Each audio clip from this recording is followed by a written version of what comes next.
জাতীয় সংসদ নির্বাচনকে সামনে রেখে একক প্রার্থী বাছাই করছে বিএনপি।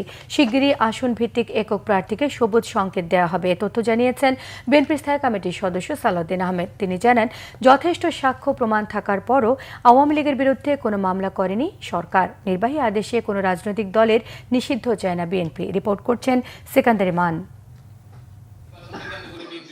গুলশানের নিজ বাসভবনে সাংবাদিকদের সাথে আলাপকালে বিএনপির স্থায়ী কমিটির সদস্য সালাউদ্দিন আহমেদ বলেন, জুলাই গণহত্যা নিয়ে আওয়ামী লীগের কোনো অনুশোচনা নেই, তাই দেশকে অস্থিতিশীল করতে ভারতে বসে ষড়যন্ত্র করছে দলটির নেতারা। আওয়ামী লীগকে রাজনৈতিক দল হিসাবে বিচারের আওতায় নিয়ে আসার জন্য আমাদের দাবি ছিল সর্বাগ্রে। আমরা এই বছরের জানুয়ারি ফেব্রুয়ারি মাসে অফিসিয়ালি সেটা দাবি করেছি। আমরা লিখিত আমাদের পত্র দিয়েছে প্রধান উপদেষ্টার কাছে যে রাজনৈতিক দল হিসেবে আওয়ামী লীগকে বিচারের আওতায় নিয়ে আসতে হবে। বিচারের মাধ্যমে সাব্যস্ত হবে আওয়ামী লীগ এদেশে রাজনীতি করতে পারবে কিনা, নির্বাচন করতে পারবে কিনা। নির্বাচনকে সামনে রেখে প্রার্থী চূড়ান্তের যে গুঞ্জন ছিল তাও পরিষ্কার করেন বিএনপির এই নেতা। তিনি বলেন, জোট গঠনে রাজনৈতিক দলগুলোর সাথে আলোচনা চলমান।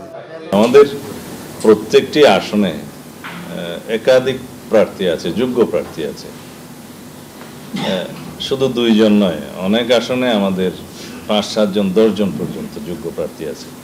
সুতরাং আমরা আমাদের একটা নিয়মতান্ত্রিক রাজনৈতিক প্রক্রিয়ার মধ্য দিয়ে আমাদের প্রার্থী সিলেকশনের বিষয়টা দেখতে হচ্ছে। এখন আমরা সেই কাজটা করছি জেলা ভিত্তিক, বিভাগ ভিত্তিক।